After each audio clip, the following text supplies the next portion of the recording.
Can you hear me?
Can you see my screen? Yes, ma'am.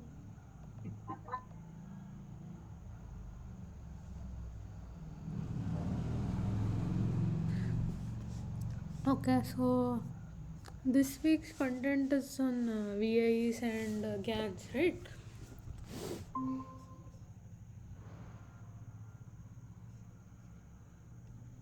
Okay. Anyway, so until now, what we've studied are all discriminative models, right? Where we are usually given data, that is the data point and its labels, and so we train, I mean, we learn a network so that if we give a test input, then you predict its class level, something like that. So if you have like two classes of data, and what you aim to do is, if I give a test sample from here, it should say whether it is class 1 or class 2, right? So what we are actually doing here, we would usually be learning a hyperplane that separates the two classes. So that is all we care about. What is the discriminating line, right, that separates the two of them, but not really actually learning these true distributions. So if it is on one side of the hyperplane, we call it as class 0, otherwise you call it as class 1. Usually that.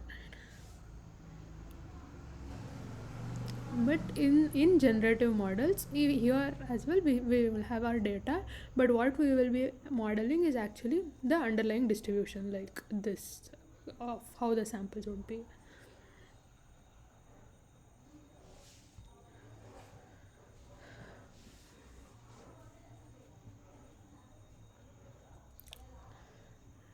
So the goal about how we learn these generative models is that we parameterized the data distribution using some density model, parameterized density model, whose parameters are defined by theta, and it's usually a neural network. And then we have a true data distribution that we get from the data, and we aim to learn this parameterized density model by minimizing the distance between uh, what we are learning and the true data distribution. So this is the objective of generative models, that is, we'll learn this distribution of samples. So what is this distance function used here? Do hmm?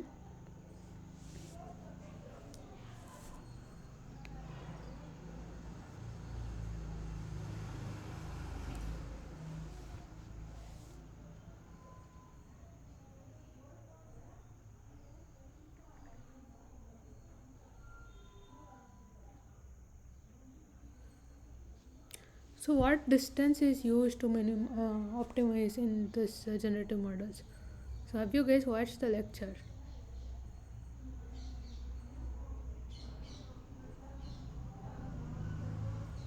No, ma'am. Sorry, I have missed that. Huh?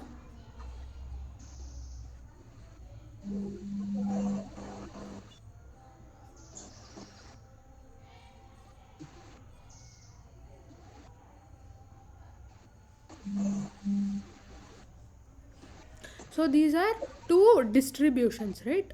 So what is a distance function that can be used on distributions? Because these are two probability distributions. This is the data distribution, and this is the uh,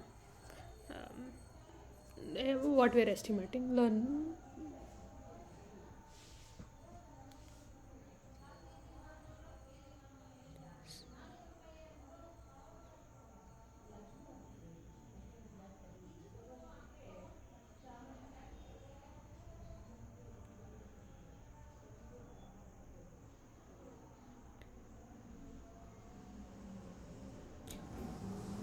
So can you guys name some distance functions which you know until now?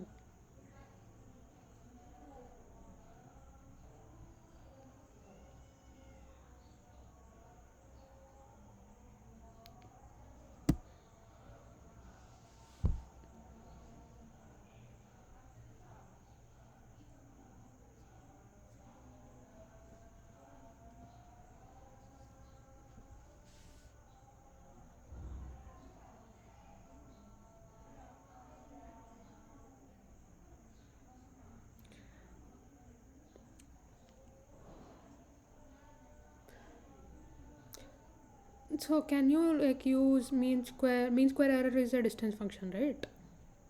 Can you use that directly over distributions?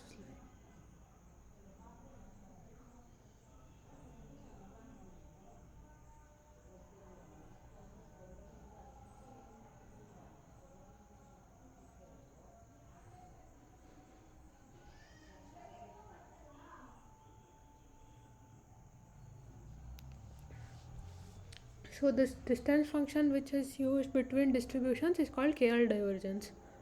Uh, do you know what KL divergence is? I don't have my pen and tab today.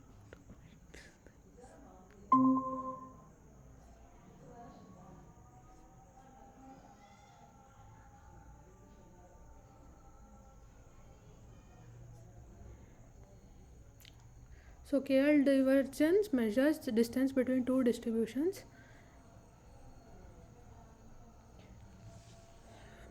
Say we have P and Q. Okay. Yeah. So it's something like this. If this is the distribution, this is the data distribution, and this is the density which we are estimating. Over as we our input samples are the data, it is expectation over x log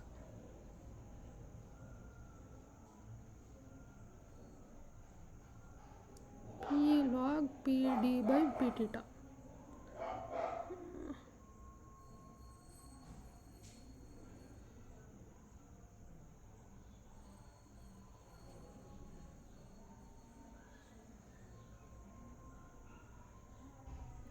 And it actually reduces to maximum likelihood. That is, if you take write this as log p data minus the tp theta, so this is actually constant. It does not depend on theta. So there is a distance, right? So I'm minimizing over both the terms, and this doesn't depend on theta. So uh, we can ignore this term, and essentially you are minimizing this term. And if you see, this log p theta of x is actually the data likelihood. So this becomes like minimizing negative log negative. This is the negative log likelihood of the data, or equivalently it's like maximizing the data likelihood. So this is the distance which function which we use to learn generative models.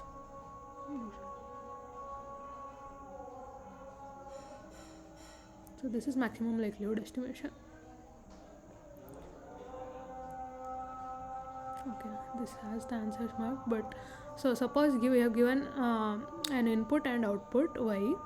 So which of this what were we interested in discriminative modeling? It is this, right? That is, I've given the sample and I want to predict what class it is. That is given by p of y equal to y given x. But suppose instead of discriminative modeling, I want to do generative modeling, then which of these will we be trying to model?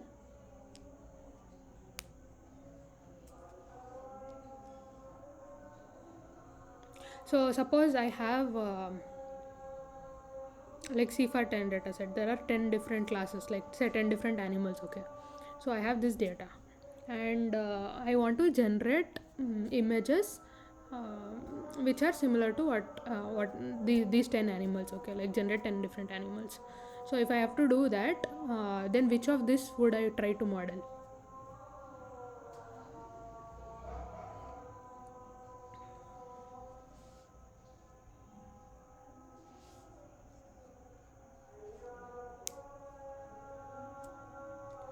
So I said I have 10, like the data set has 10 animals, and I just want to generate an animal from one of them. If I have to do that, which one would I have to model? If I have to generate a specific one, like generate a dog only, I mean one of them, or if I give, okay, I want a dog, then which should I model? Which of these functions? I mean,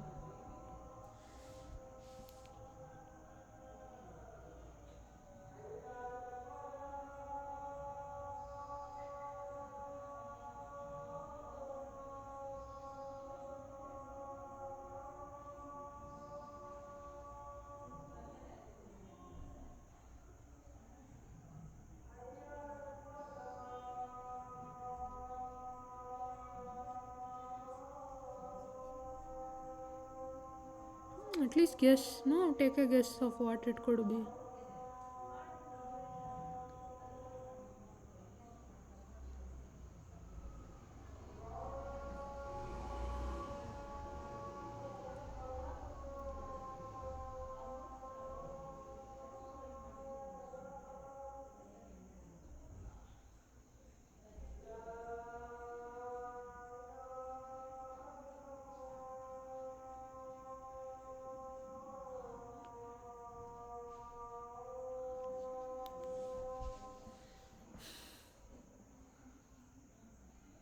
So if I have to, in that, this is the primary difference which we just discussed here, right? We'll model the whole data distribution, underlying data distribution P of X in generative models, but in discriminative models we'll model P of Y given X. So if I have to generate one of any of, I don't mind which animal it is, if I have to generate that, then I would model P of X.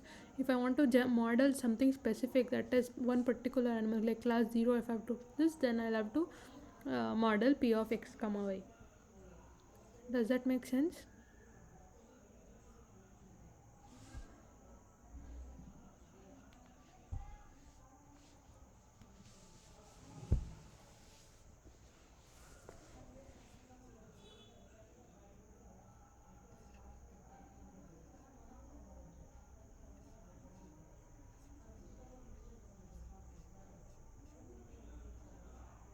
Okay, I'll briefly discuss GANs. So in GANs, what we try to do is play a min-max game. Like, so this is a classic example of fun example of GANs. So suppose there's a cop and then there's a robber, right? Like he, not robber, no. Someone who makes fake money.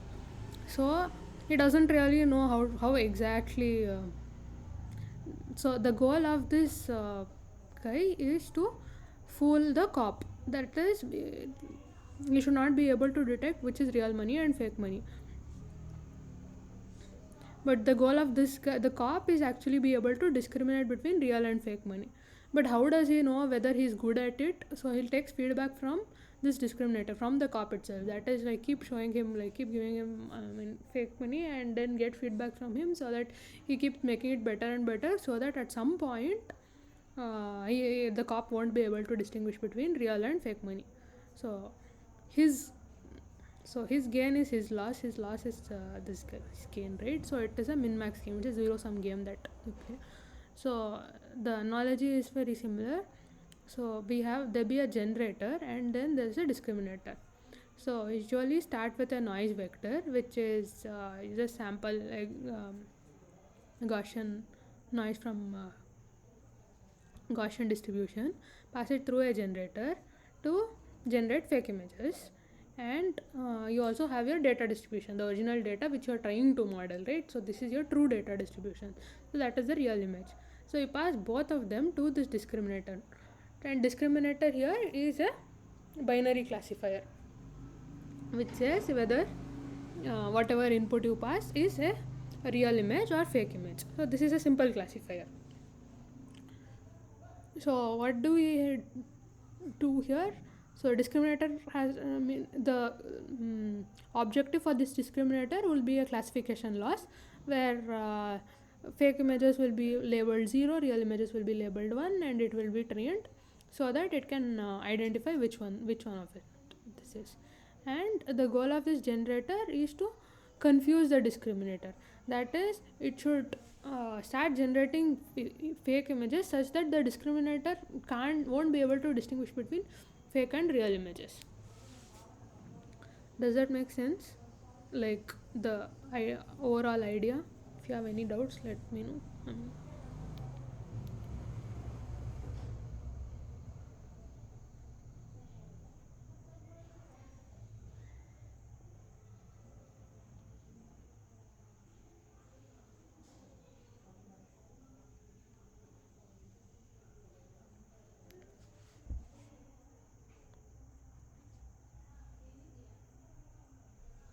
So the objective used here is something like this, where this is the discriminator objective, that is to maximize the this is the classification loss rate for discriminator, that is, it has to predict yeah, this is real data, right? So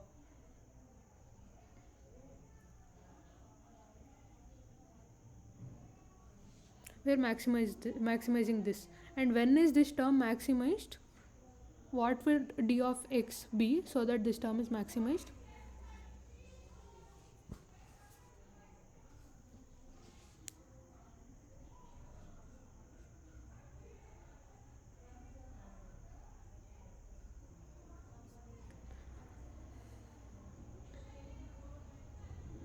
What is the maximum value this can take here? Log d of x.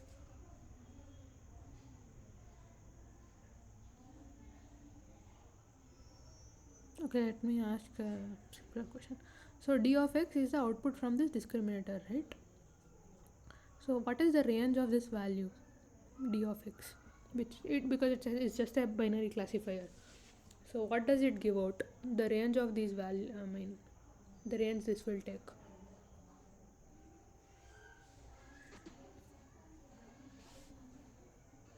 2. The range is 2. 0 and 1. Real or fake? 0 and 1. This is the true label, but what will the model predict?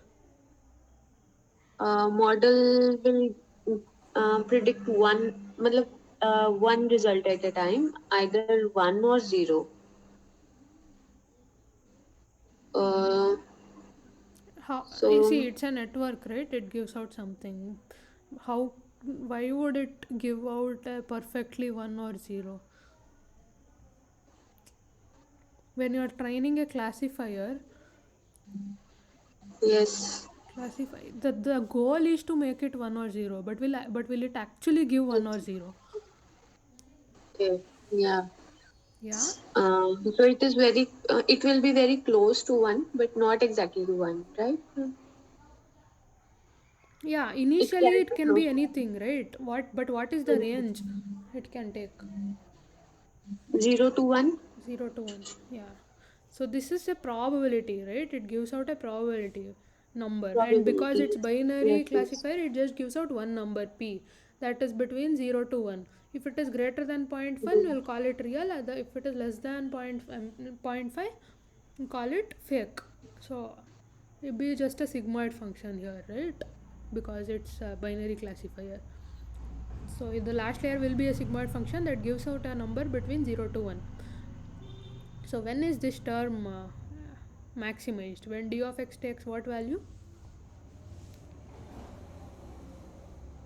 This when is log of d of x term. So here telling I'm maximizing this, right? So when will it become maximum? When d of x becomes what value? You just told me the range is between 0 to 1. So Yeah, 0.99.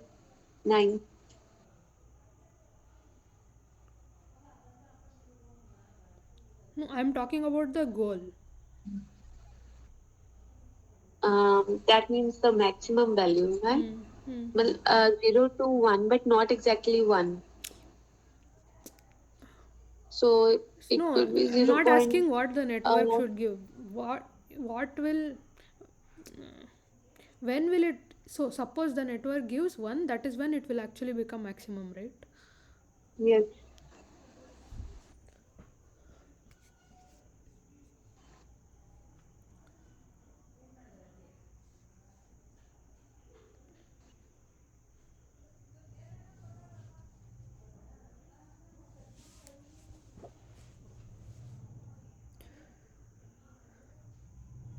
So this term is maximized. So when it is when you're sampling from the data distribution, we wanted to predict 1. So that is why we're maximizing this term. And on the other hand, here when it is, so when I call z the sample from pz, that is this from noise vector. So what we are generating a fake image. So you pass z through g and you get g of z, and that's the image. So when you pass it through g of z here, what is the goal here? I want it to predict 0 because it's a fake image, right?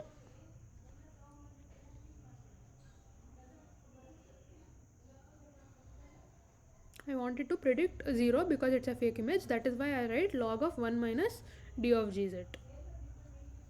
Is that clear? This is like a binary cross entropy loss. If it is if the label is 1, the loss term is log of that. If the label is 0, the loss term is log of 1 minus uh, d of that. So that is the goal of the discriminator. On the other hand, what is the goal of the generator? The goal of the generator is actually to make to fool the discriminator. So we are minimizing over the exact same objective. Discriminator tries to make this predict 0, but generator tries to make it predict 1. So that is why there's a min term for the generator and max term for the discriminator.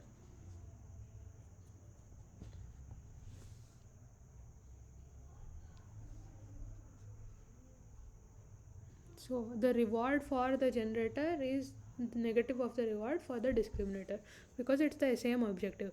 And when I'm the generator is trained only using this loss, this becomes immaterial because that z term is not involved in this, right? So generator is trained using only this. uh, Discriminator needs both real and fake data to learn. So the optimal of this is attained when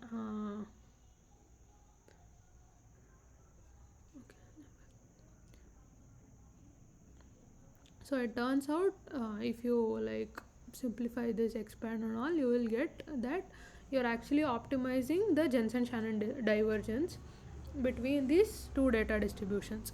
And this is a symmetric distance function because it is equal to KL divergence of, so KL divergence is not a symmetric function. That is, if I switch d and g in this, they are two different things. They are not equal. So this term is not equal to this term. But this Jensen-Shannon divergence is actually a symmetric term. Even if you switch these two, it's the same because I have both of these terms, right? So it turns out that you're actually minimizing while learning, training a GAN, you're training it to minimize the Jensen-Shannon divergence between the data distribution and the generated data. And once you have trained the network, trained these things, you can just discard this discriminator, right? This was only used so that I can get feedback about to train the generator. You need it, right? You can't, so you need someone to tell whether you're right or wrong. That is why we have this. But once you have learned to generate fake images, I don't need it. I can just discard it and only use the generator to generate fake images. I mean, yeah. So you can just sample a noise vector which is from standard Gaussian and pass it through G and get the image. So this is how GANs work.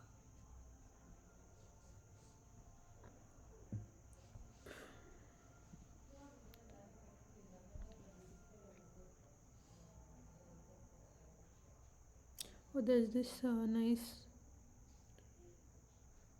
demo.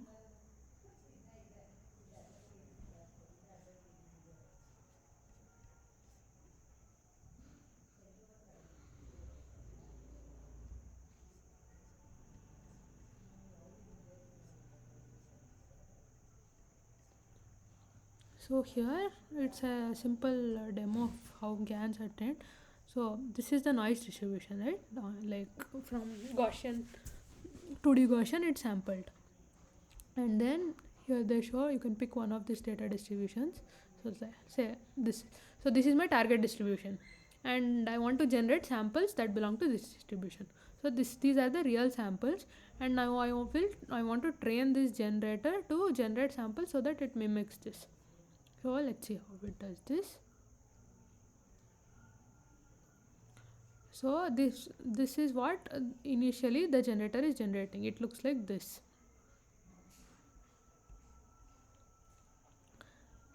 And then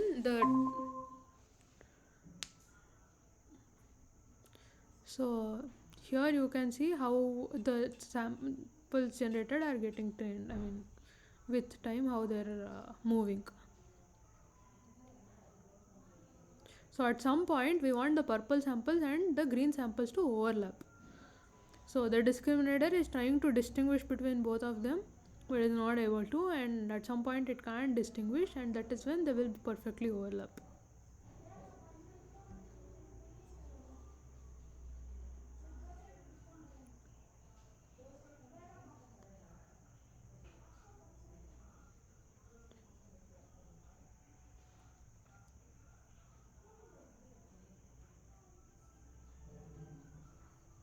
So generator generates samples, derives noise, and then it classifies fake samples. You compute the generator loss, and you optimize the gradient for the generator.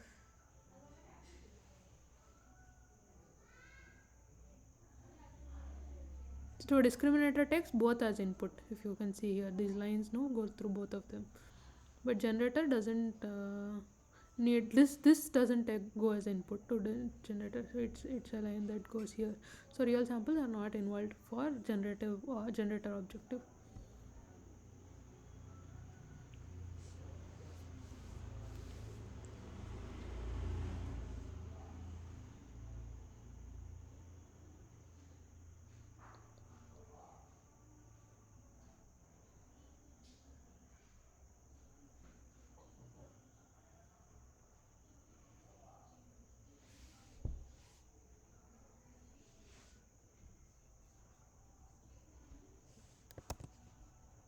You can try this out.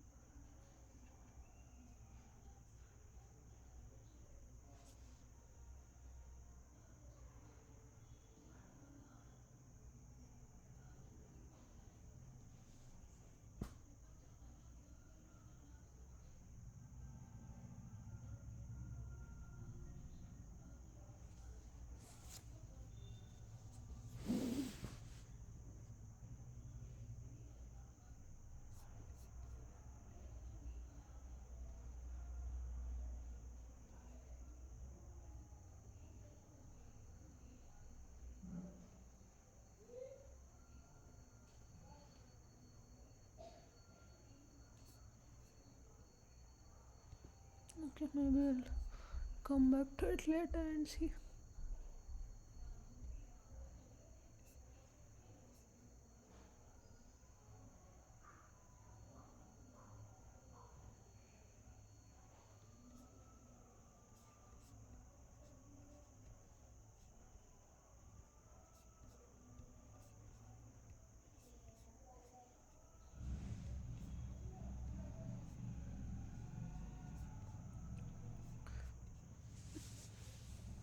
So another class of generative models are variational autoencoders.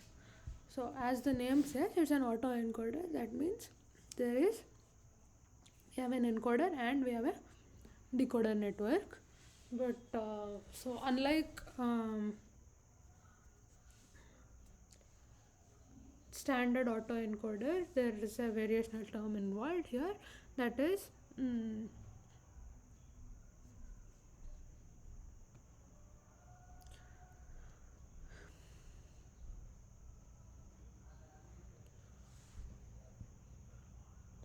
so here uh, like similar to GAN, we need a network where we give noise as input and we get the data as output, right? Like generate an image. So here we are modeling that image as a distribution here, p theta of x given z, and this z is some unknown term which we are trying to use. So but then this z is unknown, but it could be thought of as attributes. Like suppose I'm generating human faces, and like it could be thought of as color, like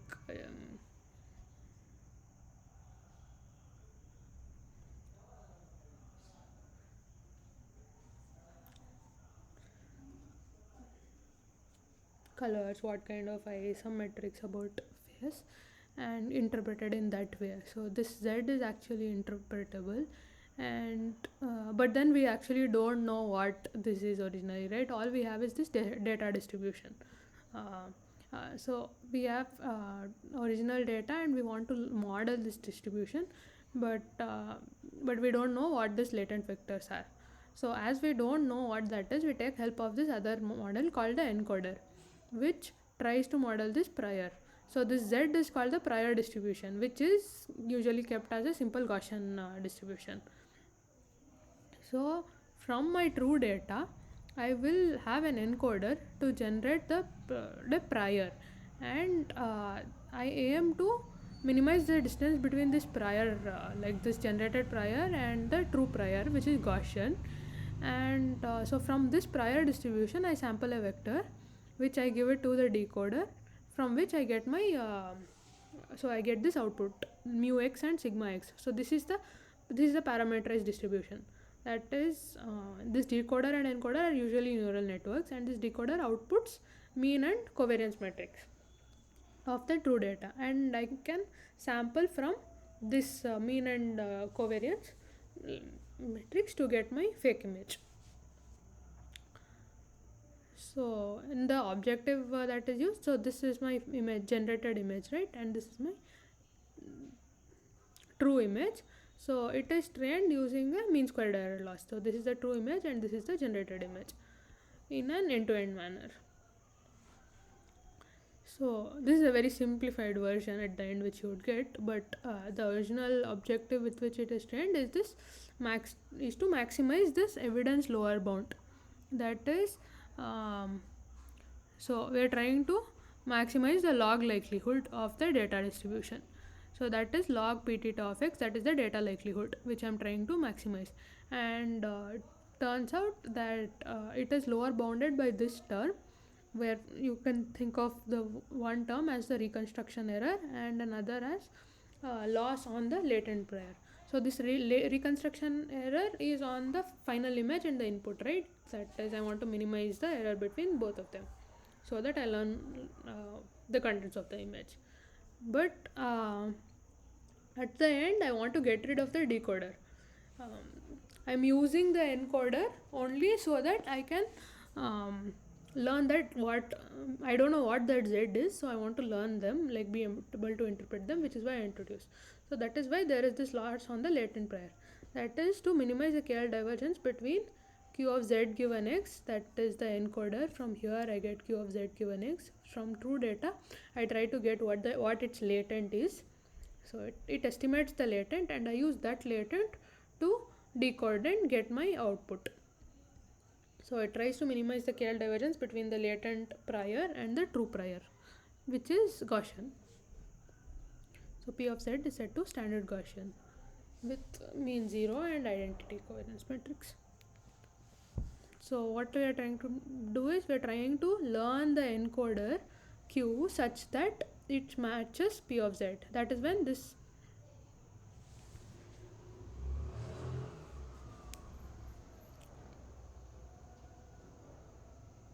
becomes equal, right? And then this is the reconstruction error. So this trains the decoder part.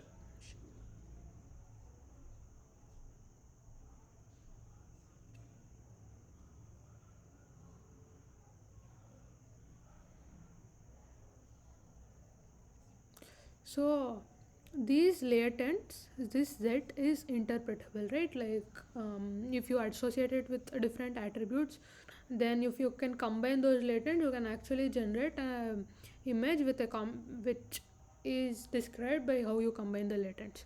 So in that sense, so if you are given the average of the latent vector corresponding to men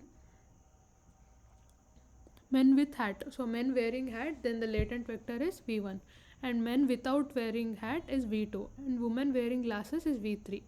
So which of the following is the most probable generated image with the latent vector v1 minus v2 plus v3?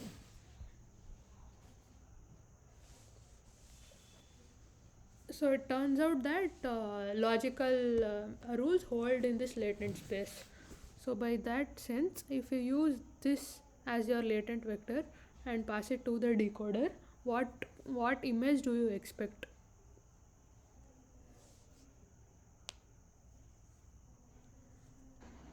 A man with hat and glasses.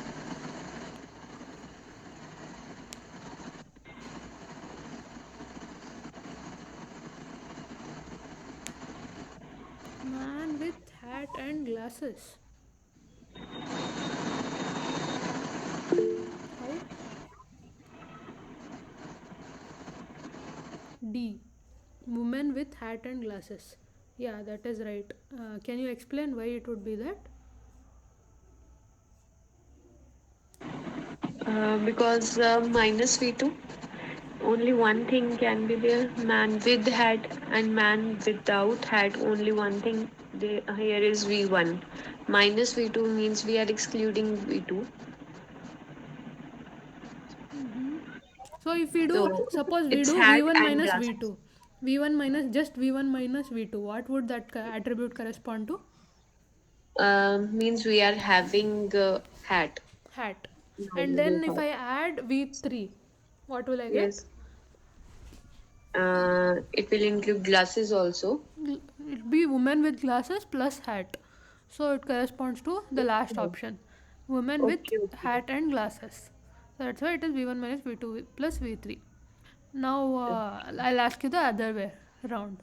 So I want to generate a man with hat and glasses. With these vectors, will you be able to generate it, or do you need any other extra information? A man with hat and glasses. Yeah. So if you have only these three vectors, will you be able to generate man with hat and glasses? So it can be.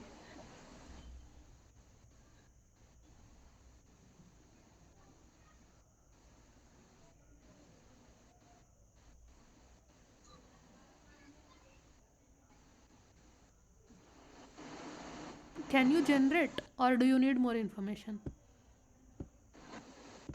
I guess I need more information for this. And what would that information be?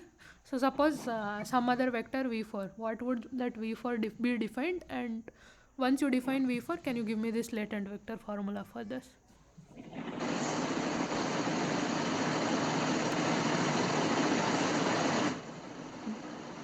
Before V4 with women, that like here we have two for men with hat, V1 and V2. So V3 with glasses. So fourth one could be woman without glasses. Okay. And okay, fine. I'll call for V4 as women without glasses. Now, what should the latent vector be to get this?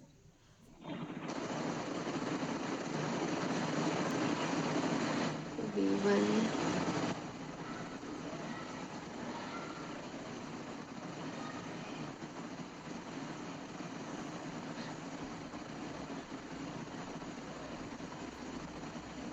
Similar analogy, right? V1, Now you have V1 V1. minus, हाँ जी, V1 minus V2 plus V3 minus V4.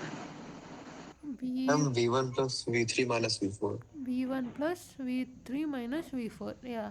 So V1 will be for man with hat. V3 minus V4 will give you what glasses are, because it's woman with glasses minus woman without glasses. So you get it for glasses. So you get man with hat and glasses. So okay, now you have V1, V2, V3, V4. Now can you tell, like, for the first and second case also, what the latent vector should be? And for first, V2 plus V3 minus V4. First is V2, which is man without hat, plus V3 minus V4. V3 minus V4. So we can call glasses, we can define glasses is equal to V3 minus V4, right? And hat as V1 minus V2 and use them, right? So yeah, first one it is that. What about the second one? And V1 minus V2 plus V4. V4 is woman without glasses. Hat is V1 minus V2. Yes. Yeah.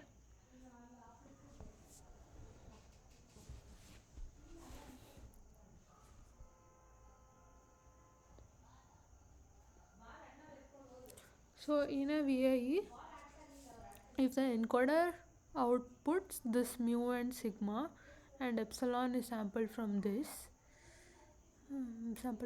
then the latent value z given to the decoder is, so what would this be? So what did we discuss here? This will give out mu and sigma. From that I will sample z from this distribution, normal distribution with this given mean mu and sigma. So I'm asking, so I'm given mu sigma and I'm telling what z, I'm asking what z should be.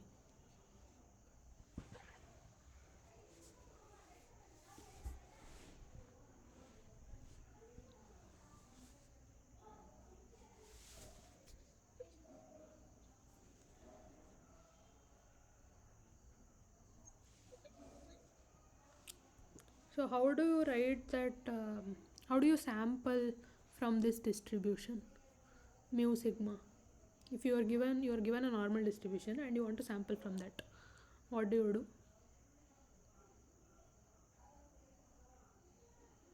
And they've given some epsilon which is sampled from standard Gaussian.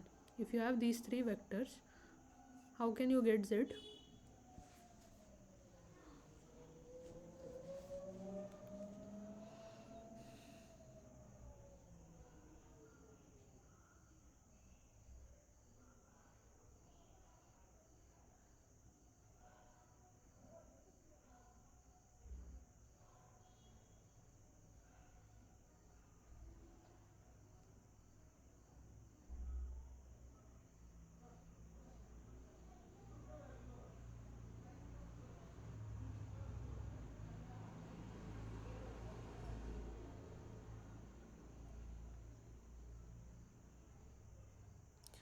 So it is done in this form, right? If I want to sample a vector z from this mu and sigma, and so what we do is we sample epsilon, a noise vector, from the standard Gaussian, which is easy to sample. Um, so if you have this sampler, like a random sampler from this, you can just use that to sample a vector from any distribution. I don't need separate samplers for each Gaussian. because of this property of Gaussian distribution. It can be write mu plus sigma into epsilon. So this is how you can get the latent vector. And why is this process required to write it in this form rather than using its own sampler in autoencoder? Here, see, I have true data, at the end I'm getting fake data here, and I have an objective loss function. I want to learn both encoder and decoder. Is there something that makes it not feasible here, like some problem here that I can't learn encoder and decoder? The fix is actually to write it in this form, but what is the problem? So that is the solution, I said, to write it as mu plus sigma epsilon.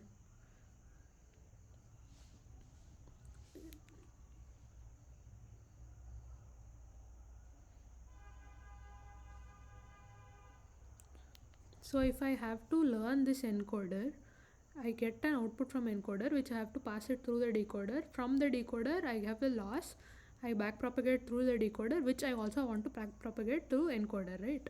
But then there is this sampler in between, so which is non-differentiable, right? Like from this I'm picking one sample randomly, that is a non-differentiable operation. So what is done is this thing called reparameterization. So as there is that thing that, so the computation graph will break here, you can't directly backpropagate gradients. But if I write it in this form, mu plus sigma epsilon, so this epsilon becomes the random part, the sampling part, right? Like this I will sample, it becomes an independent vector which I have sampled and write it. So this whatever, so I get gradients till z, I want to backpropagate gradients to mu and sigma. I can now backpropagate it to mu and sigma because the sampling part is offloaded to this extra vector called epsilon. But if I don't do it this way, then I'm breaking the computation graph. I will not be able to backpropagate. This thing is called as reparameterization trick. It's used in several cases where you want to backpropagate something, backpropagate gradients through two networks, and there is a sampler in between.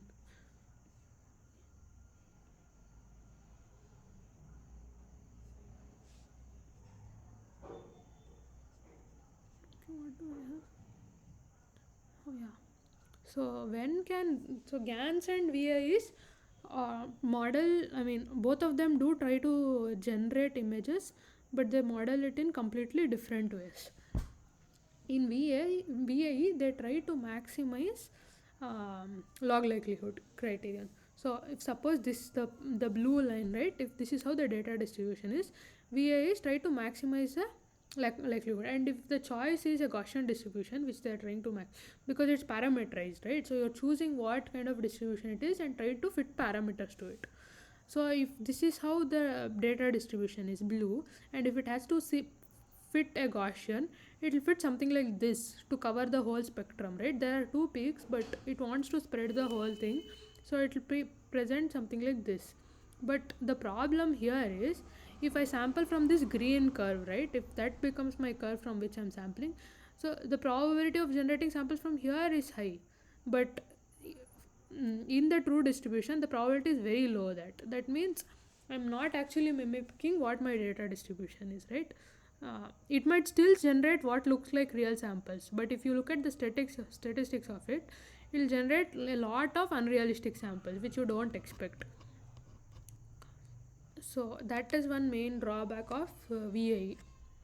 GANs on the other curve have this problem of mode collapse. That is, it will try to fit one of the mode, maybe like there are two modes here, it can fit this and ignore the other one. So it can generate very good quality images that look like the real ones, but it might completely ignore another group of images altogether. Like if you think this data distribution has, that data has say cats and dogs, the left side is cats and the right side is dogs, what GANs might end up just generating images of dogs and completely ignore cats, but it would generate very good quality dog images because it has learned to fit this mode very well. VAEs on the other hand can generate both cats and dogs, but the quality of them might not be very good. So this issue where GAN can ignore a mode is called mode collapse.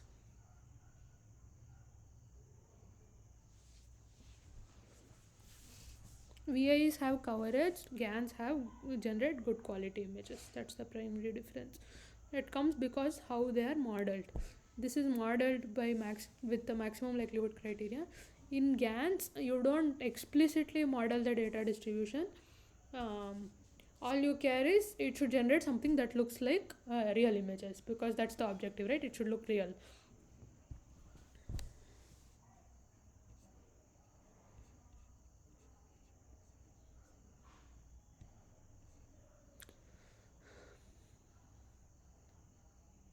A few more questions we'll discuss.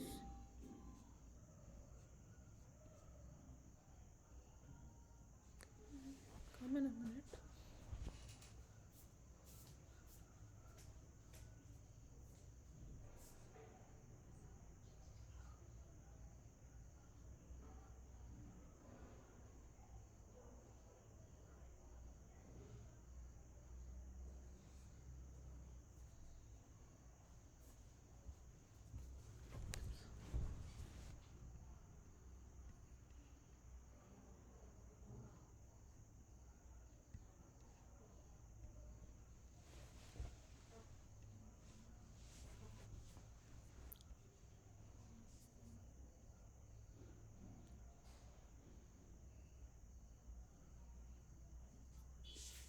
So in VA is what is needed to compute the evidence lower bound.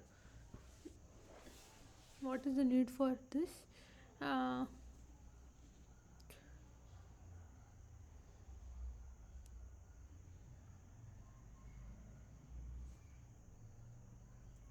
So if xi is the input data, z is the latent, p of xi given z, this is conditional distribution of xi. This is what the decoder is learning, and p of z given xi is the posterior of z. This is what the encoder is learning. So why do we compute the elbow and not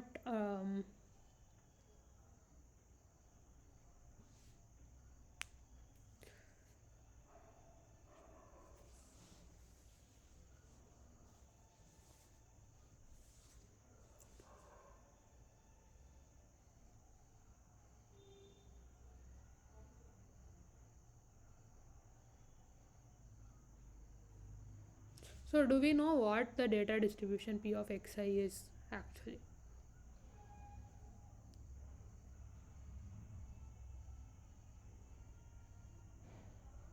So we don't directly know what the data distribution is, and also p of z given xi is untractable. That is why yeah, you need both of them.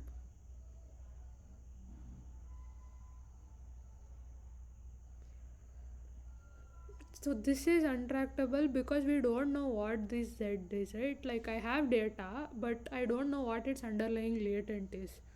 So which is why there is a need to add that encoder network so that you can learn what p of z given xi is.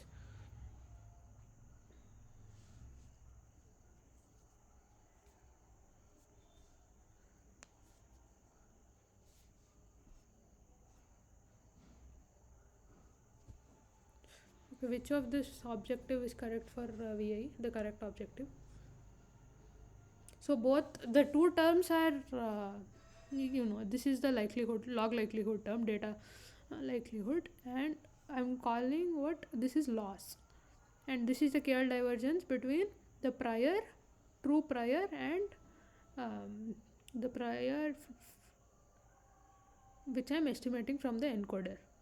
So at the end, these two should become equal, and I should maximize this term. So if that is the objective, so what should the signs be? 1, 2, 3, 4. Which is the correct one? if I have to call it a loss?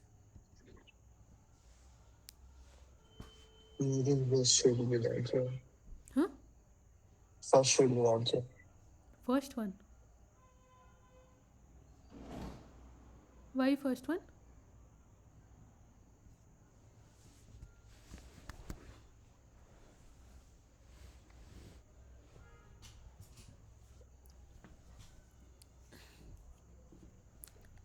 And I'm asking for loss. So loss meaning I'm minimizing this objective. Do I have to minimize this objective?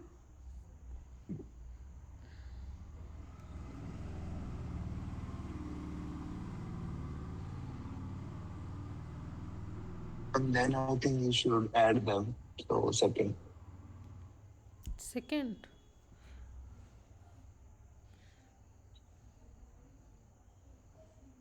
Okay, let's look at just the first term. If so, this first term here should be minimized or maximized.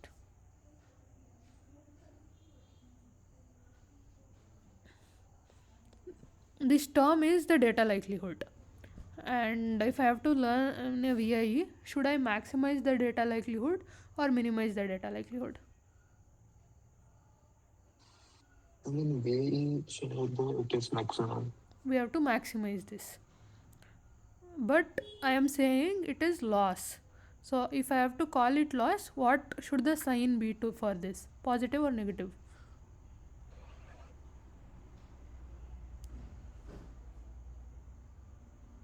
So when I say loss, I'm going to put min in front of this. If I have to minimize, should this term be positive or negative? It should be negative, right? Because I'm saying, so if I have so maximizing this is equal to minimizing negative of this. Understood? Yes, ma'am. So this term is the goal is to maximize this term. But if I have to call it a loss, then I'm going to put a negative sign, so that equivalently what I'm doing is if I minimize this, which is equivalent to maximize the likelihood. So this it should be either 3 or 4. Makes sense with respect to, so at least one term we figured the sign. What about the second term? This is KL divergence term. So what is the goal of this term? Should it be maximized or minimized? It should be minimized. It should be minimized. It's a distance function, right? This both should be matching at the end. So it is a loss. Positive. It's a distance metric. So I have positive. So if you have error, then you will have positive. But if you have a term, I mean a maximizing objective, then you will have a negative term at the end when you put it as loss. So the correct option is 4, right? This one to this is like minimizing negative log likelihood, and this is minimizing KL divergence, and that is the correct loss for VI. Correct loss. Okay, this is written in the wrong. Anyway, 4th is the correct one.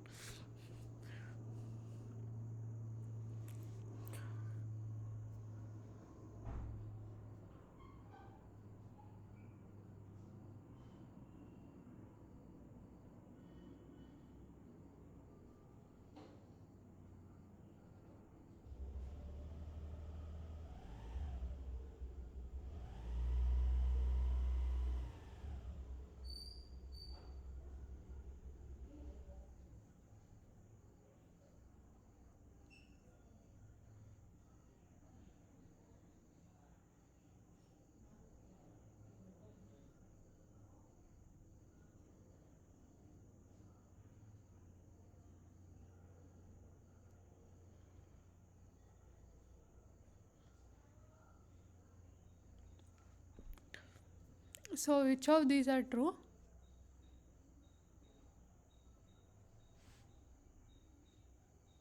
So theta is, this is the decoder parameters.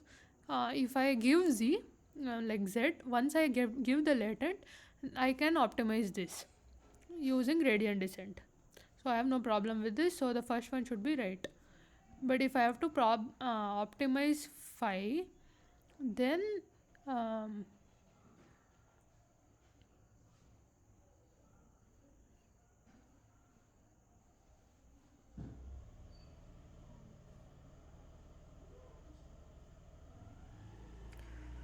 I need to get gradient from that decoder to encoder back, and there's a sampling function. So this q phi is the encoder parameters. So to learn the encoder parameters, I need gradient from the decoder and back propagate, which is not straightforward if I directly use this thing. That is why I need the reparameterization trick, which we just discussed, no, like some time back. So all 1, 2, 3, all of them are right.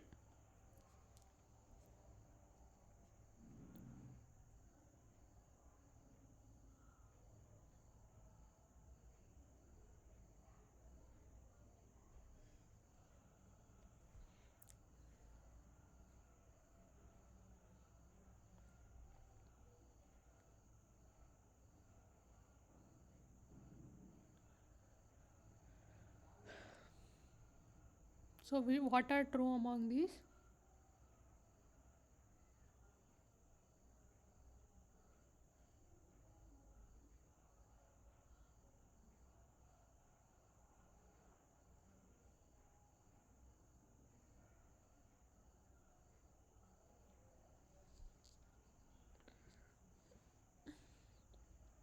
So yeah. But for the third statement, meaning of the third statement.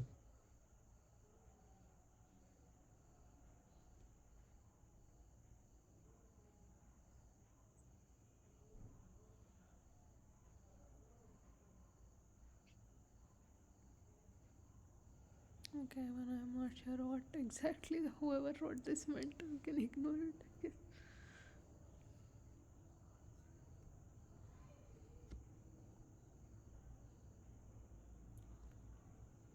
Okay, how are anyway, leave that. So how are generated images evaluated? In classification, we have very simple metrics, right? To just measure things like accuracy. I get predictions for an image. I get like labels, predicted labels. I have true labels, and I check whether they're equal or not. Get this accuracy metrics. So, but in generated images, how do you measure them? Are there any metrics you're aware of?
So there are these in metrics like inception score, FID, which are used to measure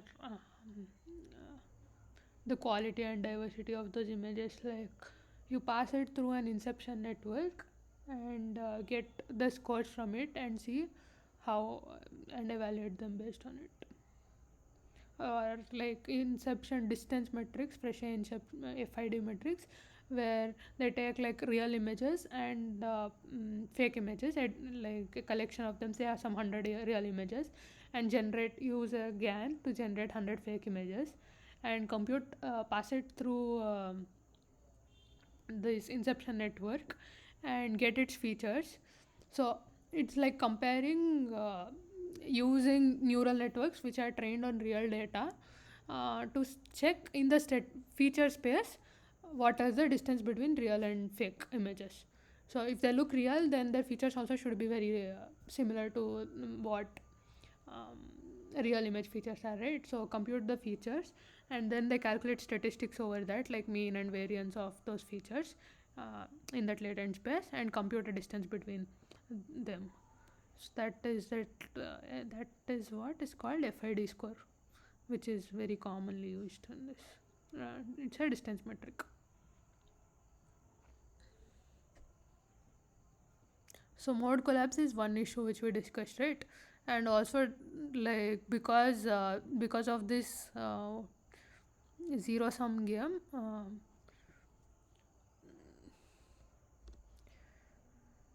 finding an optimal for GAN is actually challenging.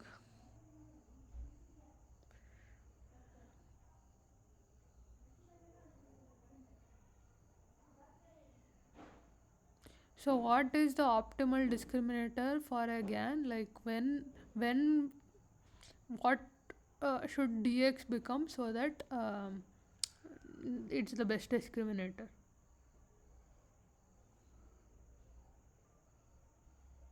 This is all done in class actually.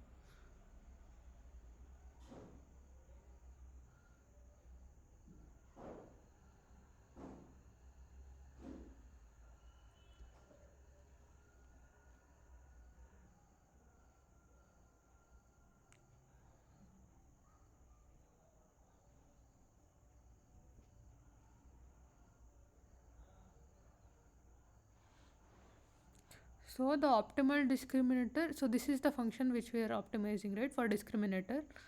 Both it involves the first and second terms for discriminator. So I'm trying to maximize this. So I can compute the grade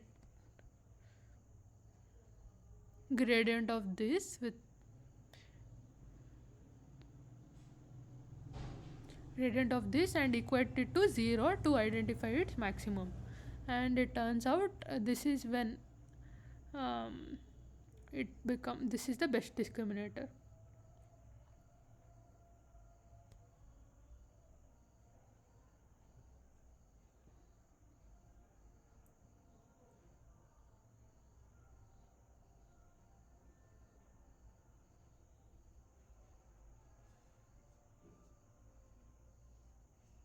So this is the objective, maximize this, and if you differentiate this, you will end up getting this term, which is pd of x by pd of x plus pg of x. The function is left out here, but this is the best discriminator you can get.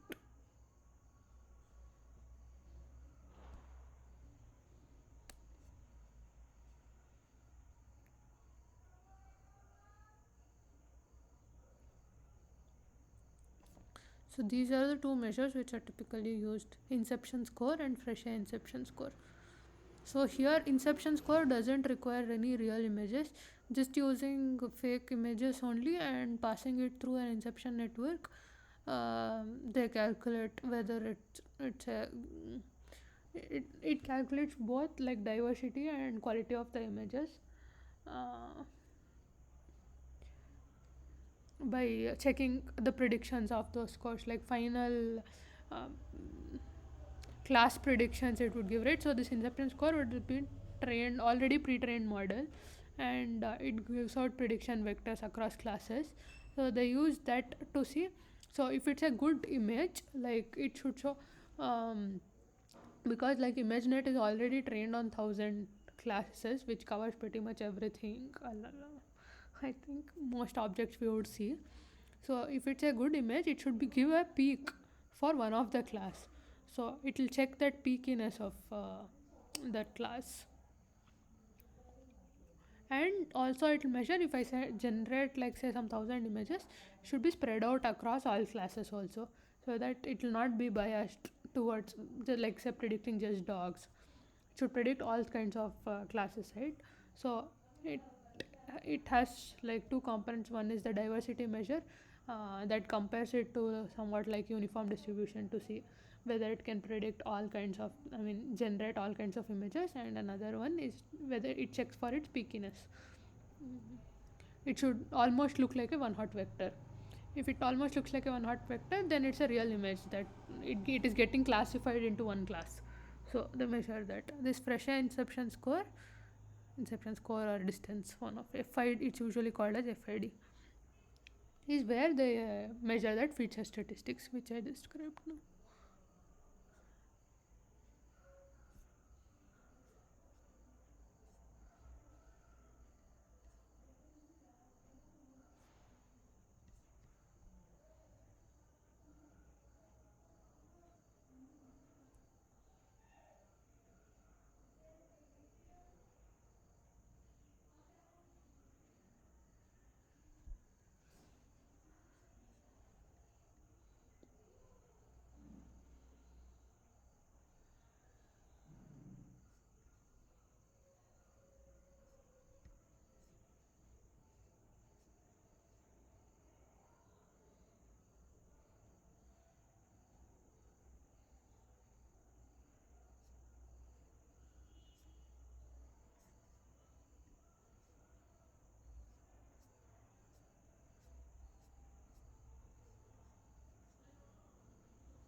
So I'll go over this notebook with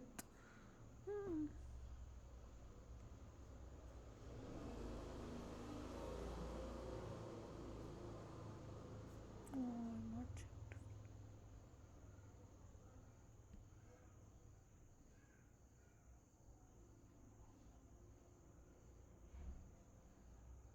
So here they train to generate like MNIST images, that is digits from 0 to 9. So they load the train data set. In VAE we have an encoder and decoder, right? So an encoder is a convolutional network. So first they have like two layers, and then so at the end what are we predict, the encoder should give out two values. One is the mean and the variance. So we have mean, and I think for some stability reason they predict like log of variance and then get variance from it. So this will predict the variance. So and this is the dimension of the latent vector, the z dimension of z. So and encoder you pass it to the convolutional networks, and then here they flatten the features before they pass it through. These are linear layers because I want one dimensional vector, right, for the latent. So it gives out mu and variance. And in decoder we give the latent z and predict the image.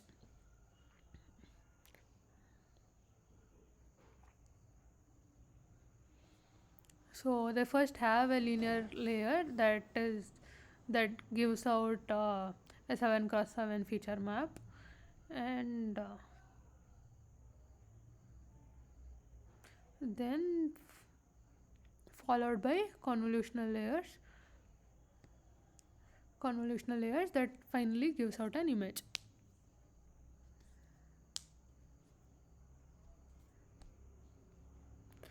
And at the end they have the sigmoid function, so that they want an image, right? So when we are training to predict images, it is usually trained to predict values in the range 0 to 1. So to make it in the range 0 to 1, they have the sigmoid function. So in VIE we have an encoder and decoder whose architectures are defined as above, and forward function. So if I have an input sample, I first encode them, get its mean and variance. So from that I get the latent. This is that reparameterization trick which I use. So this is the reparameterization. From that mu and sigma I want to sample them. So this is what is predicted is log of variance, right? So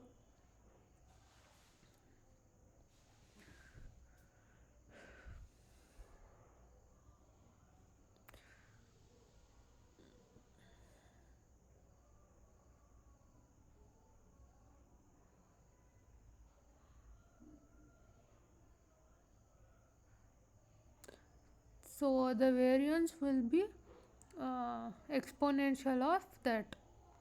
Okay, I don't know why this 0.5 is there. So that is the standard deviation, and epsilon is that independent vector where you sample from a normal distribution. So you multiply epsilon with the standard deviation and add it with mu to get the latent vector.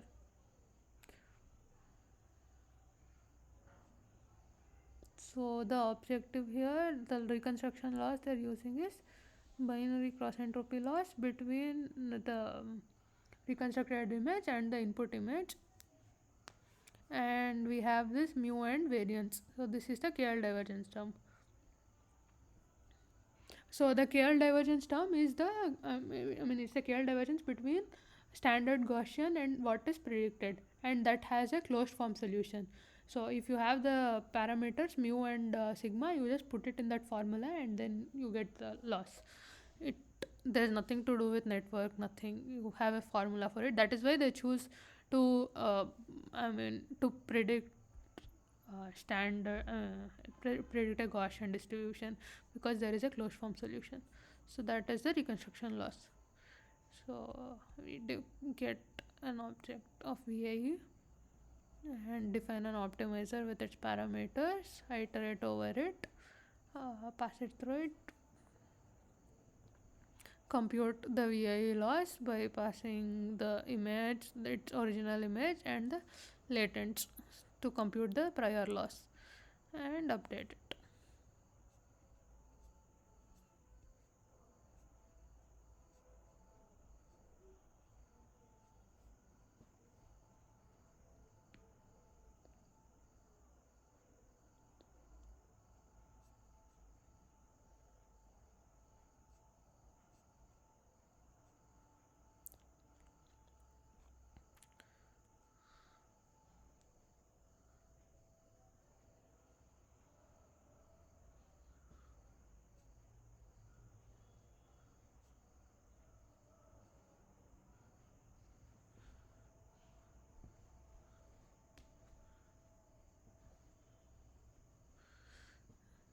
So here they pass the test images and see how well they are reconstructing. That is, whether it has learned that latent vector properly or not. If it has learned the latent vector nicely, then it can actually reconstruct it. So these were the original images. They just encode it, use that to decode and get this. So this is what the reconstructions look like.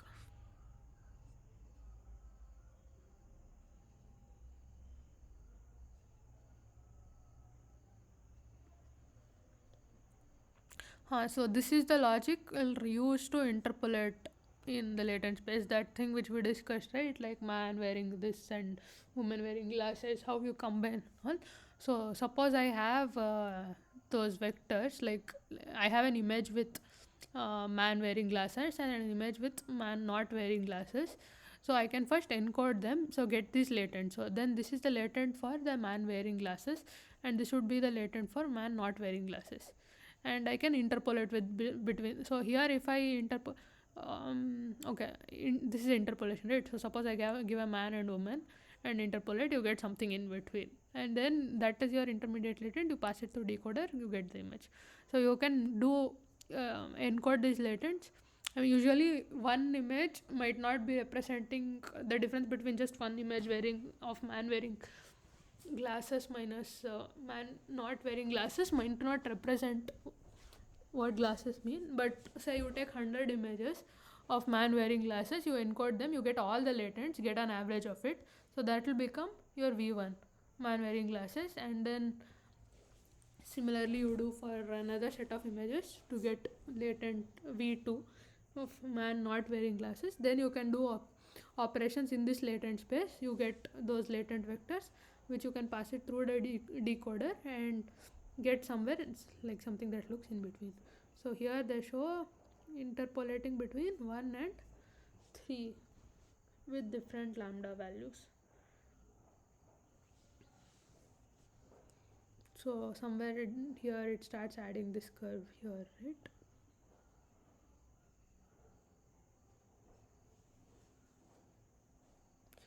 So if you have to generate new images, you discard, you don't care about the encoder, you only use the decoder. You generate the latent and yeah, whatever our latent dimension is, you generate so many, like 128 such images, latents, and pass it through the decoder, and then they visualize this. So these are all purely generated images.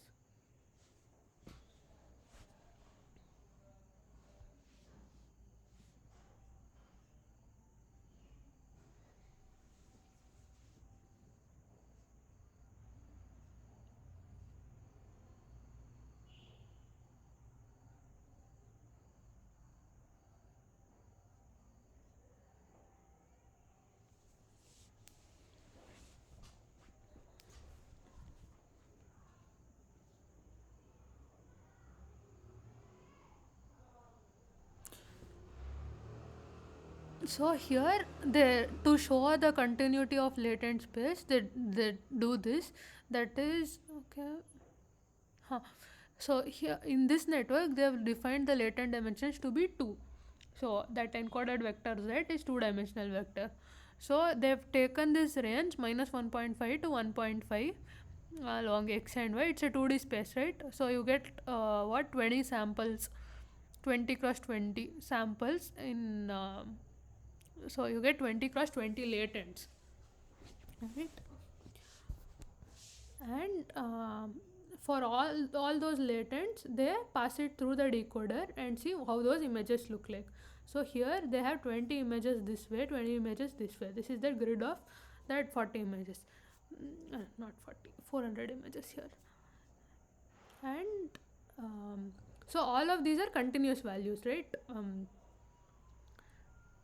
Which go from minus 1.5 to 1.5. And you can see how they are why that interpolation really happens. So this is at 0 here, and this is at 6 here.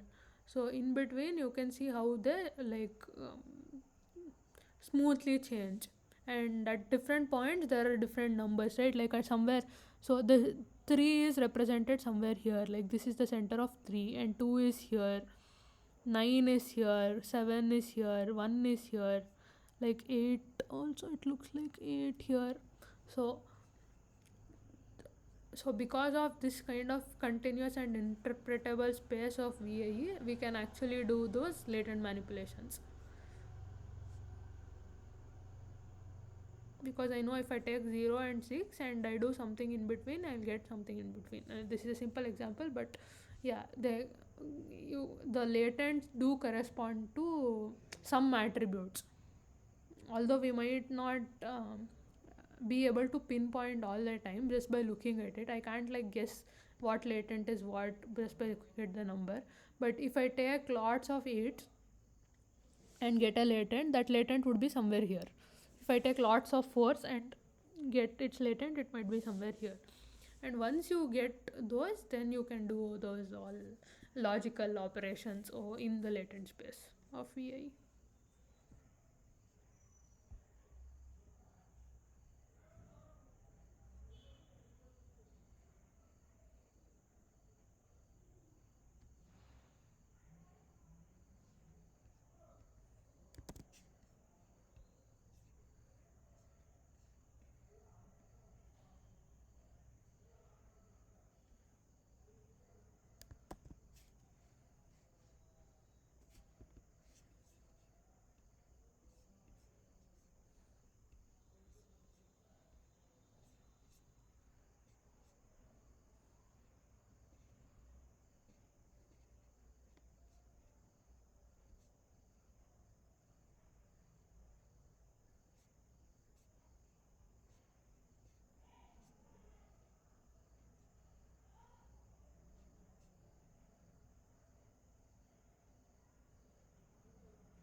So this is also the same like MNIST, training on MNIST. In GANs we have a generator and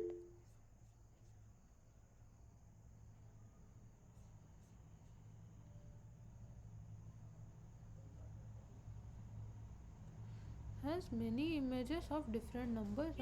It has many images of different numbers. So what you saw there is a plot of all of them put together, but in one image there is only one number. That was a grid visualization.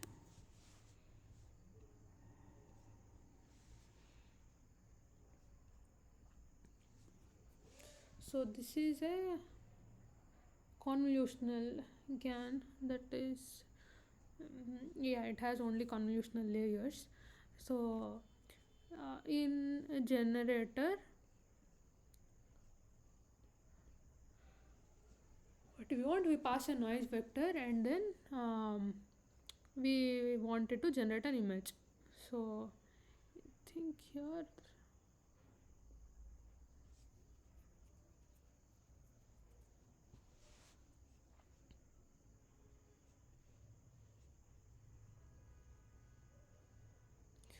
yeah, I think they use a two-dimensional noise vector itself, or even if you have a 1D one, you can just make it into a 2D one and then pass it through the convolutional network. So this is deconvolutional network, right? Because I'm starting from a low dimension and I passing. It's like the say unit decoder, how you would have just taking the decoder part, something like that.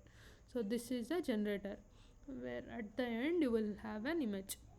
And then discriminator is like a classifier, so it takes image as input and at the end it gives out a like yeah, it is a sequence of convolutional layers, and at the last layer I have this sigmoid function, which so whatever that input is, the final output dimension is 1, so it gives out one number and we pass it through sigmoid so that it becomes a probability. Now can be interpreted as probability. So we have a generator and discriminator. So how do we train the GAN? We'll have we have those.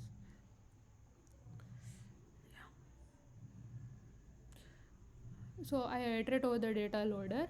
One is the real batch, and for the real batch the labels would be ones, and for the fake batch the labels would be zeros, right? So if I define a batch size of 8, I'll have 8 real images and 8 fake images.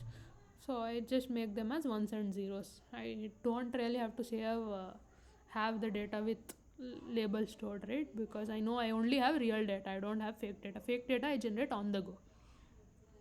And so whatever the batch size is, I generate a latent vector of that um, dimension. So 100, yeah, so 100 is the latent dimension used here, and whatever the batch size is, those many latents I generate, and I pass the latents through generator to generate a batch of fake images. Now I pass the real image batch through the discriminator, I get predictions for them. I pass the fake image batch through the discriminator to get the fake predictions, and then the discriminator loss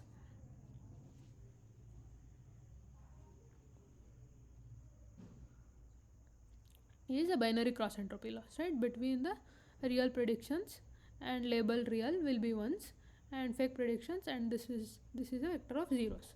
So this is the binary cross entropy loss. So this is the discriminator loss. So I optimize the discriminator. I take a step on the discriminator to optimize this. Then to train the generator, then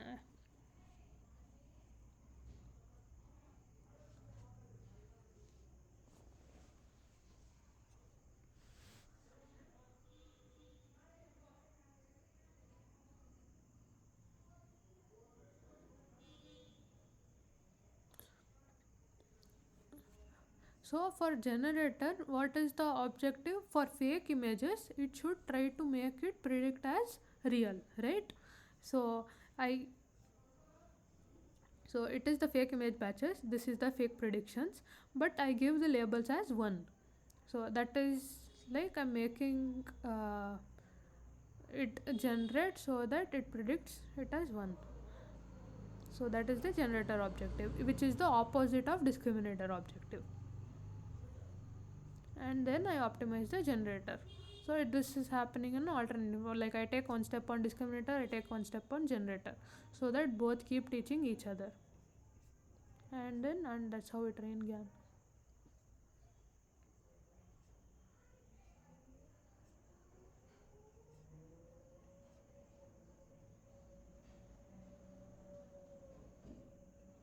This is the same interpolation in latent space, taking two of these numbers and see how they interpolate in between. But you see, the quality of these images are better than what we saw in VIs. So here we sample from latent vectors. So it generate a random latents and generate images and visualize. So these numbers are more clear, right? Like the binary ones online compared to what we saw in VI.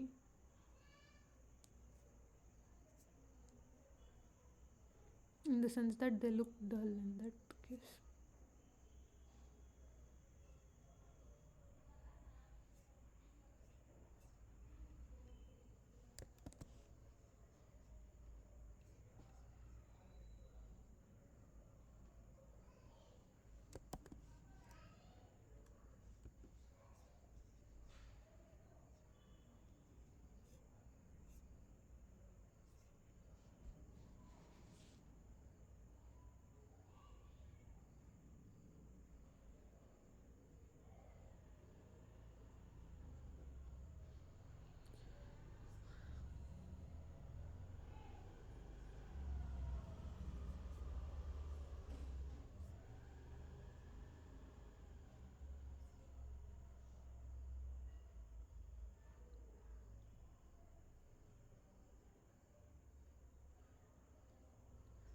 This is kind of what I had planned to discuss for today.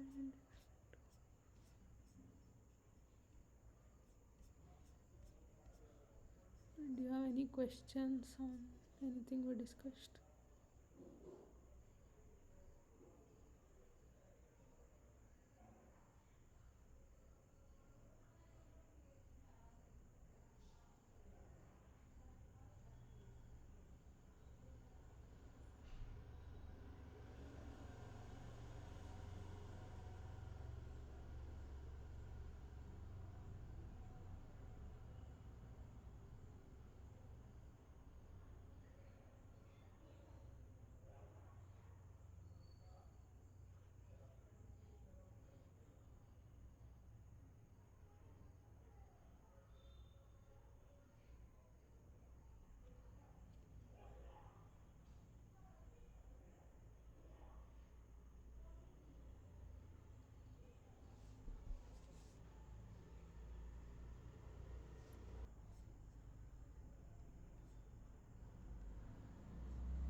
Is there any DL which can directly detect fake images without training the model?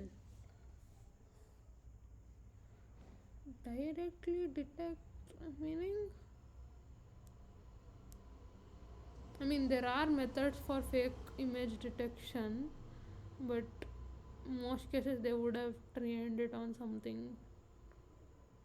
It's a binary classifier, right, to detect real or fake, so they would have trained it on something.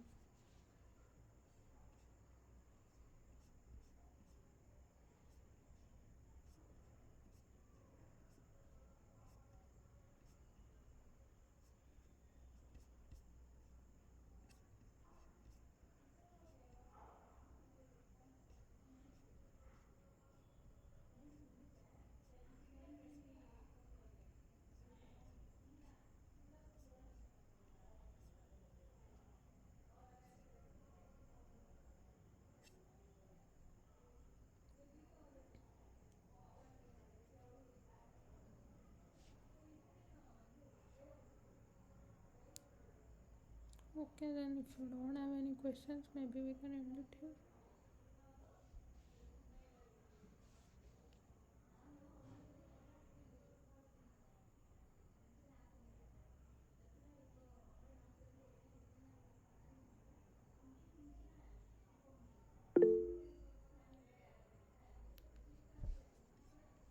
Yeah, it will be updated. I'll do it by tomorrow.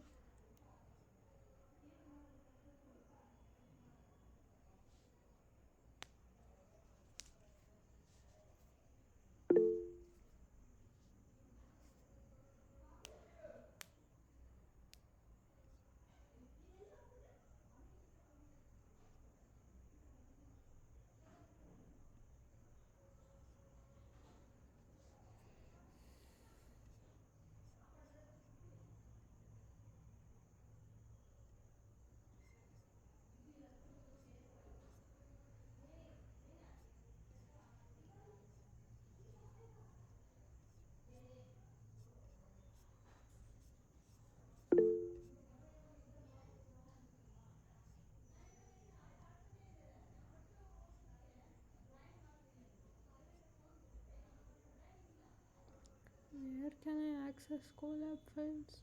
Um, so there's that notes also, right? I think in that PDF I'll just add these links so that you can see it.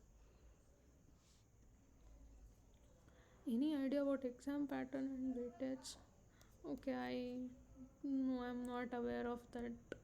There are some other tiers I think who handle that. So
I don't have my iPad with pen. Otherwise, those the math part could have derived and explained of the answer.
quickly go over this GAN's optimality part in the slides only. So how this objective becomes equal to minimizing Jensen-Shannon divergence and that optimal discriminator, right? Like the go over that part. So this is the objective, and so what does this? So this expectation is essentially the integral, right? So take this integral, and the expectation is with respect to data distribution. So that is why it becomes p data of x log d of x, and here also the integral is so p of it would be p of z log of 1 minus d of g of z, but they do the change of variable. That is, if I call g of z as x, and instead of pz of x, I'm translating the probability to the another random variable. So by change of random variable, like I can put all of this in terms of x only. This x and this x are different though. This is integral over this term, integral over this term, but at the end no, mathematically it is the same here, but in this formula it's different. So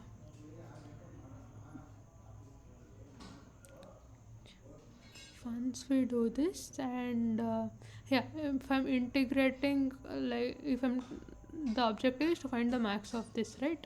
And as I'm integrating, it's like summing over it, and max can be attained if I maximize each of this individual term, then I'm maximizing the total integral as well, right? So that is why max can be taken inside. Now I want to find the optimal discriminator here. So for this term,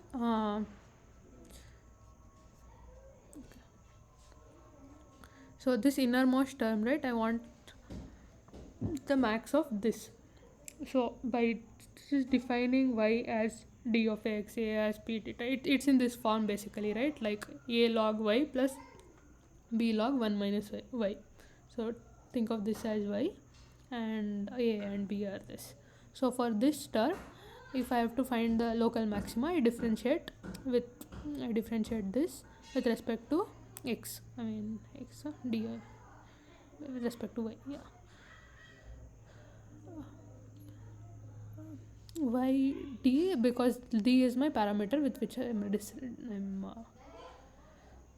optimizing, right? So the differential is with respect to d, and this is what we get. A, the differential of log y is 1 by y minus b, and log of 1 minus y is 1 minus y into minus 1. So this I equate it to 0, and I get y is equal to a by a plus b. And now I'll replace this with the discriminator, that is, so y is equal to a plus b is equivalent to what? So a is d of x and b is p data distribution. So it becomes basically it becomes this. So this, the numerator is the data distribution p data of the term x, like and denominator is pd plus pg. So that is the optimal of the discriminator. So now once we have the optimal of the discriminator, then we try to optimize the generator. So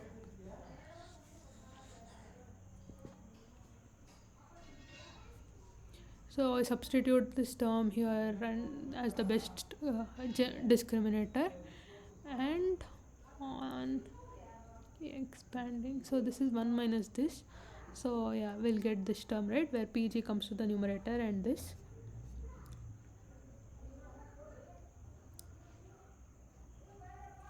So this is again expressed as expectations, where the first term becomes expectation of x with respect to data distribution and this whole logarithm.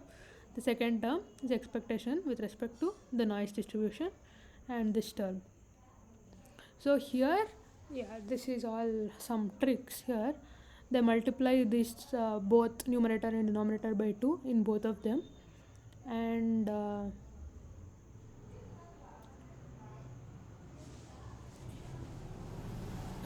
so they keep the two term only in the numerator in this whatever to log, because I can write this this whole thing as this minus log 2, right?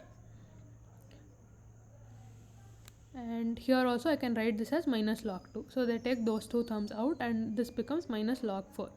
And this is what it looks like.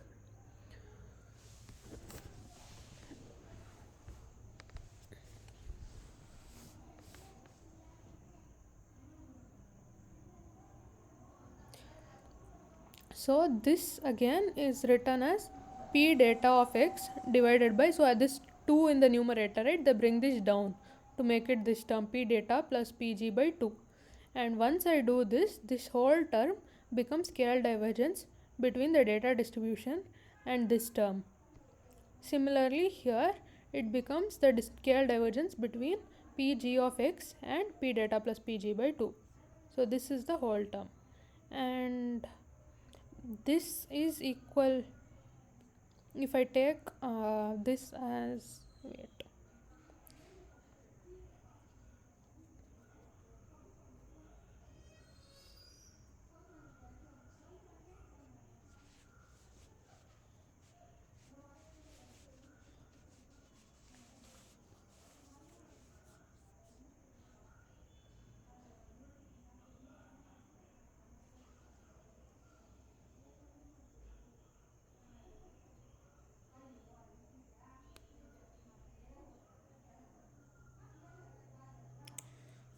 and so this is the Jensen-Shannon divergence. So this whole objective can be written as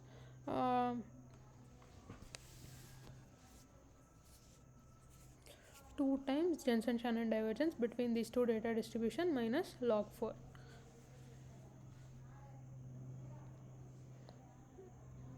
And when would this term become 0? Like when will this whole term become 0? When each of these scale divergence terms become 0, right? That is when p data becomes equal to p data plus pg by 2, and here also pg becomes equal to p data plus pg by 2. And when will that happen? So this optimal is obtained when the data and generator distribution becomes equal, and that is the whole objective, right? My generated images should mimic my true data distribution. So that is, so this is a proof of why this objective at, like at the end generates true images, I mean images that look like true images, although it does not directly modify the data likelihood. It's like inherently it does it. It's why it's called as implicit modeling. VIE is an explicit modeling because the objective itself there is to maximize the log likelihood of the data distribution. Here we don't explicitly model it, but if we interpret the loss, it turns out that I'm still aiming to generate the right kind of data.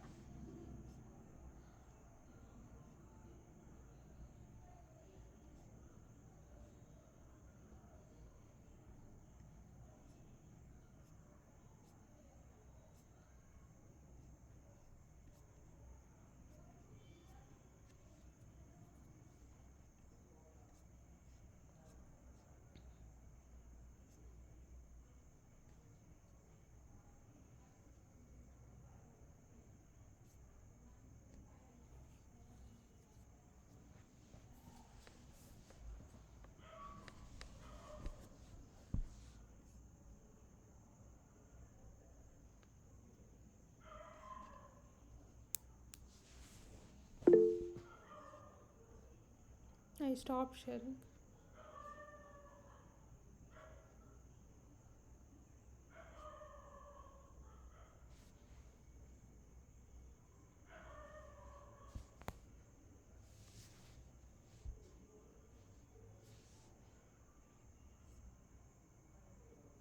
Okay then, I think we can end it now.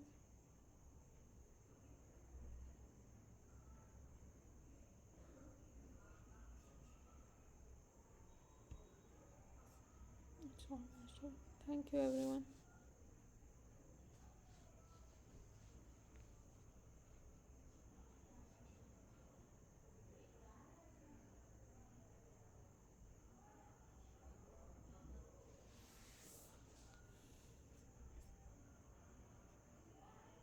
think next week's content is diffusion models.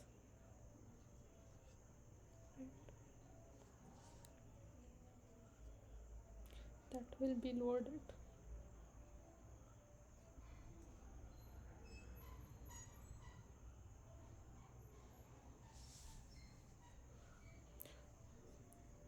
Okay, see you next week then. I'll end the call.